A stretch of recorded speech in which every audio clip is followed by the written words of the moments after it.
My dear brothers and sisters in Christ Jesus, a very good morning and welcome to this morning blessing prayer. The Word of God is from the book of Psalm, chapter 28, word 8. The Lord is the strength of his people, he is the saving refuge of his anointed. My dear brothers and sisters, we pray, dear Lord, you are my strength when I am weak. You are my source of joy. Keep me going, Lord. I am nothing without you. Amen.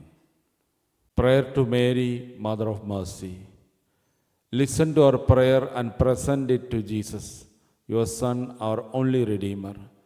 You who teach us the hidden and silent sacrifice, you who come to meet us sinners, we consecrate our lives, our labors, our joys, our illness, our pains to you.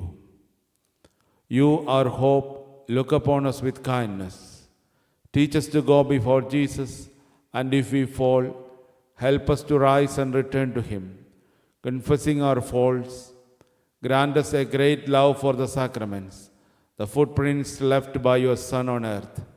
In this way, Most Holy Mother, with the peace of God in our conscience and our hearts free from all evil and hatred, we will be able to bring true joy and peace to all people. Amen.